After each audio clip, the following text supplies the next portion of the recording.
మన ప్రభు అయిన యేసుక్రీస్తు పరిశుద్ధ నామములో ఈ పాడ్కాస్ట్ ద్వారా వాక్యం ఉంటున్న ప్రతి వారికి నా హృదయపూర్వకమైనటువంటి వందనాలు. దేవుడు మిమ్మను దీవించునుగాక. ఇర్మియా గ్రంథము 33వ అధ్యాయము 26వ వచనం చివరి మాట: నిశ్చయముగా నేను వారి ఎడల జాలిపడి చెరలో నుండి వారిని రప్పించెదను. చదివినటువంటి వాక్య భాగంలో చెరలోనున్నటువంటి తన జనులను ఆయన తప్పక విడుదల చేస్తాను అని సెలవిస్తున్నటువంటి ఒక అద్భుతమైనటువంటి మాటను మనం ఇక్కడ చూస్తున్నాం.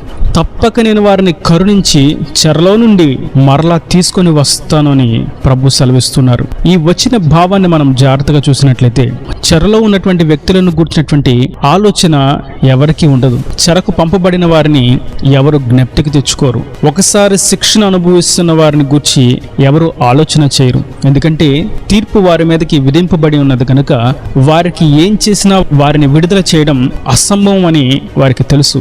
మరియు ఇక వారితో మనకు నిమిత్తం ఏమున్నది? వారు చేసిన పనికి వారు శిక్షణ అనుభవిస్తున్నారు. ఇక వారిని గూర్చి మనం ఆలోచించవలసినటువంటి అక్కర లేదు అని వాస్తవమే. అయితే మనలను సృష్టించిన సృష్టికర్త మనలను గూర్చి ఎంతగానో ఆలోచిస్తున్నారు. చెరలోకి వెళ్ళినటువంటి అనుభవంలో ఉన్నటువంటి మనలను ఏ కష్టాల్లో, ఏ ఇబ్బందుల్లో, ఏ వ్యతిరేకతలలో, ప్రతికూల పరిస్థితుల్లో చెరలో ఉన్నట్లుగా బాధను అనుభవిస్తున్నారో ఆ చెరలో నుండి వాటి ప్రతికూల స్థితిగతులలో నుండి తన జనులను ఆయన తప్పక విడిపిస్తాడు. మనం యోసేపును చూసినట్లయితే అతని అన్నలు అతన్ని బానిసగా అమ్మివేశారు. కొన్ని సంవత్సరాలు ఇంకా మాట్లాడితే అసలు వారు మరలా నేను బ్రతికే ఉన్నాను, నా పేరు యోసేపు అని తనంతట తాను తన అన్నలకు చెప్పేంత వరకు కూడా వారి అన్నలకు యోసేపును గూర్చినటువంటి ఆలోచన లేనేలేదు. నేడు మనం చూస్తున్నట్లయితే బాధల్లో, బంధకాల్లో, నిందల్లో, అవమానాల్లో ఉన్నటువంటి వారిని గూర్చి ఎవరు పట్టించుకుంటారు? ఈ ప్రపంచంలో ప్రతి వారికి వారిదైనటువంటి భారము, వారిదైనటువంటి బాధ ఉన్నవి అన్నప్పుడు ఇక ప్రక్కన వారిని గూర్చినటువంటి ఆలోచన ఎవరికి ఉంటుంది? ఒకవేళ ఉన్నా వారు ఏమి సాధించగలరు? ఒకవేళ సాధించిన వారిని ఎవరు గుర్తించగలరు? అయితే ఈ లోకంలో ఉన్నటువంటి భౌతికవాదాలను బట్టి చూసినట్లయితే చెరలో ఉన్నటువంటి వారిని గూర్చి ఆలోచన ఎవరికి ఉండదు. ఒకవేళ ఉన్నా వారు ఏమీ చేయలేరు. ఒకవేళ ఏమైనా చేసినా వారిని ఎవరు గుర్తించరు. ఒకవేళ గుర్తించిన వారి ద్వారా సంపూర్ణమైనటువంటి విడుదలను కోల్పోయిన వారు పొందుకోలేరు. అయితే నేను ఆరాధిస్తున్నటువంటి నా ప్రభు సెలవిస్తున్నటువంటి ఒక శ్రేష్టమైనటువంటి మాట: నేను చెరలో ఉన్నటువంటి వారిని విడుదల చేస్తాను, మరలా నేను తీసుకొని వస్తాను. వాక్యంలో ఉన్నటువంటి మరొక అర్థాన్ని మనం చూసినట్లయితే చెరలో ఉన్నటువంటి మనలను ఆయన ఎంతో దృష్టి ఉంచి చూస్తున్నాడు. మనము చెరలో ఉన్నటువంటి సంగతిని ఆయన గుర్తించారు. మనము కన్నీరు కారుస్తున్నామని, మనం విలపిస్తున్నామని, మన యొక్క ఒత్తిళ్లు మనల్ని తరుముతూ ఉన్నాయని, మన బాధ్యతలు మనము మోయలేని విధంగా ఉన్నాయని ఆయన దృష్టి ఉంచారు. కనుకనే చెరలో ఉన్నటువంటి వారిని నేను విడిపిస్తానని ప్రభు సెలవిస్తున్నారు. ఇంతకీ ఆ చెరలు ఏమై ఉన్నవి? కొందరికి వారి యొక్క ఉద్యోగం ఒక చెర, మరికొందరికి వారి యొక్క వ్యాపారం ఒక చెర, మరికొందరికి వారి చదువు వారికి ఒక చెర, మరికొందరికి వారి బాధ్యతలు ఒక చెర, మరికొందరికి వారి చుట్టూ ఉన్నటువంటి సమాజం ఒక చెర, మరికొందరికి వారిని బానిసలుగా బంధించి ఈడ్చుకు వెళ్తున్నటువంటి అలవాట్లు ఒక చెర, బానిసత్వపు బ్రతుకు ఒక చెర, లోక పాపాల వైపు పరుగుట్టుట ఒక చెర.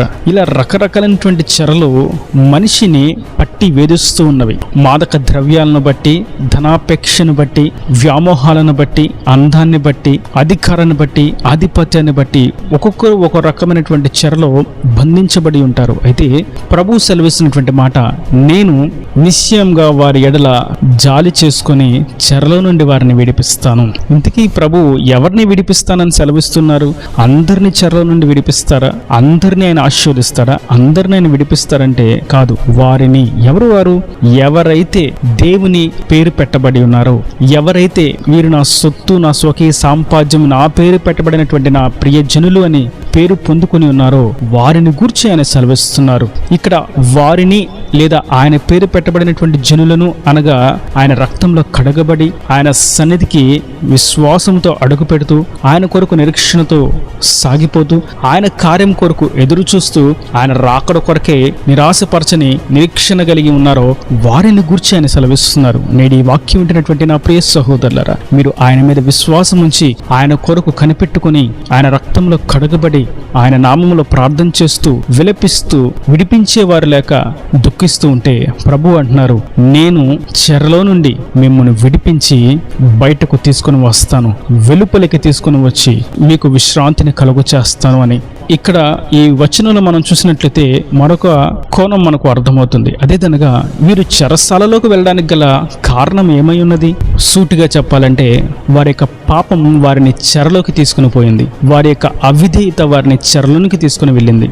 వారి యొక్క గర్వము, వారి యొక్క వ్యభిచార క్రియలు, వారి యొక్క మోసపు క్రియలు, వారి అజ్ఞానపు క్రియలు వారిని చెరసాలలోనికి తీసుకుని వెళ్ళినాయి. అయితే చెరసాలలోకి వెళ్ళిన తర్వాత వారికి అర్థమైంది, ఇప్పటి వరకు మేము చేసిన ప్రతి పని పాపమై ఉన్నది. వీటిని గూర్చి ప్రభు మమ్మను ఎప్పుడో గద్దించాడు, ఆజ్ఞాపించాడు, తన సేవకుని ద్వారా సువార్తను అందించాడు, మా పాపాలను ఎత్తి చూపాడు. అయితే అవిధేయులమును అజ్ఞానులము మూర్ఖులమై ఉన్న మేము ఆ మాటను విననొల్లక పెడచెవిన పెట్టి తిరస్కరించి సేవకులను సైతం హతమార్చిన వారము మేమే, అందును బట్టే మాకు చెరసాల అనుభవం కలిగిందే అని పొందుకుని ఉన్నామని వారు గుర్తించి వారు విలపిస్తూ ఉన్నారు. అందుకే ప్రభు అంటున్నారు, నా జనులు ఏ స్థితిలో ఉన్నా నాకు మొర్ర పెడితే నిశ్చయంగా నేను వారి మొర్రను విని వారిని విడిపిస్తాను అని. జనులు మౌనంగా చెరసాలలో ఉంటే ఆయన విడిపించడు. చెరసాలలో ఉండి, బంధకాల్లో ఉండి, బాధల్లో ఉండి, ఇబ్బందుల్లో ఉండి, ఇరుకుల్లో ఉండి, నిరాశ నిస్పృహలో, దిక్కుతోచని స్థితిలో నిలిచి ఉండి ఆయనను వేడుకుంటే, ఆయనకు మొర్ర పెడితే, ఆయన నామములో ప్రార్థన చేస్తే నిశ్చయముగా ఆయన మొరను విని కార్యమును సఫలపరుస్తాడు. కనుక నేటి దినాన మనం ఏ బంధకాల్లో ఉన్నామో అనే దాని గురించి ఆలోచించి నిలిచిపోయేదానికంటే ఆ బంధకమును గురించి, ఆ వేదనకు గురి చేసినటువంటి అనుభవంను గురించి, ఒత్తిడిని గురించి ప్రభు సన్నిధిలో మోకరించి ప్రార్థన చేయడం ఎంతో శ్రేయస్కరమైన, శ్రేష్టమైనటువంటి విషయం. ఆ ప్రార్థనకు, ఆ స్థితికి ప్రభు ఖచ్చితంగా జవాబిచ్చి ఆ చెరలో నుండి బయటకు తీసుకుని వస్తాడు. నేటి వాక్యం వింటున్నటువంటి నా ప్రియ సహోదరులారా, అప్పుడు అనేటువంటి చెర మిమ్మల్ని బంధించిందా? అనారోగ్యమైనటువంటి చెర మిమ్మల్ని బంధించిందా? అసమాధానమైనటువంటి చెర మిమ్మల్ని బంధించిందా?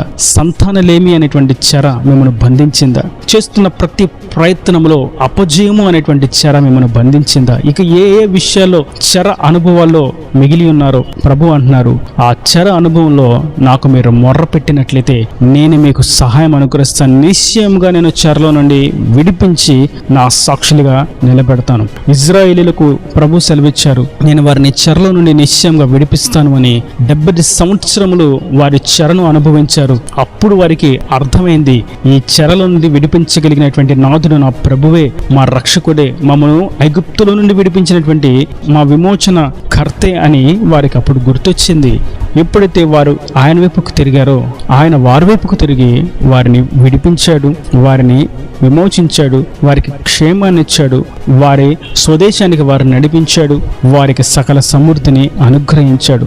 చెరసాలలో ఉన్నటువంటి బాధలు, బంధకాల నుండి విడిపించి స్వదేశంలో సంతోష గానాలు వారికి అనుగ్రహించాడు. కనుక మనం ఏ బంధకాల్లో ఉండి ఇరుక్కొని ఉన్నామో అనే దానికంటే అక్కడ నిలిచి ఉండక అక్కడ నుండి ఆయనకు మొర్ర పెట్టినట్లయితే నిశ్చయంగా ఆయన మన మొరను వినే దేవుడు. ఆయన మన ఎడల జాలి చేసుకుని చెరలో నుండి విడిపించేవాడు. మన ఎడల జాలి కలిగి మనకు సహాయం చేసే నాదుడు ఒకే ఒక్కడు, ఆయన పేరు రక్షకుడైనటువంటి యేసుక్రీస్తు.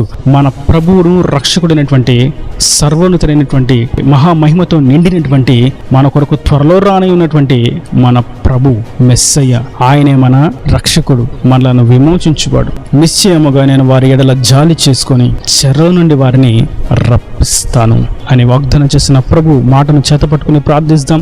దేవుని కార్యాన్ని చవి చూస్తాం. ఈయన దేవుని మాటలు ప్రతి వాని హృదయంలో నీరుకట్టి ఫలింపు చేయను గాక. ఆమెన్. God bless you. తలల వంచి కళ్ళు మూసినట్లయితే మీ కొరకు చిన్న ప్రార్థన. ప్రేమ స్వరూపి కర్ణ కటాక్షం గల తండ్రి, నా ప్రభు వాక్యాన్ని ప్రతి వారిని మీ నిండాలుగా దీవించండి, ఆశీర్వదించండి. చెరలో ఉన్నటువంటి నా ప్రజలను నేను విడిపించి రక్షించి క్షేమాన్ని కలుగు చేస్తానని మీరు వాగ్దానం చేసిన రీతిన నీ వాగ్దానాన్ని వాక్యం ప్రతి వారి జీవితంలో మీరు నెరవేర్చండి. ఇంకా వారి ప్రతి అవసరతను అక్కర్ను నీ మహిమలు తెచ్చండి.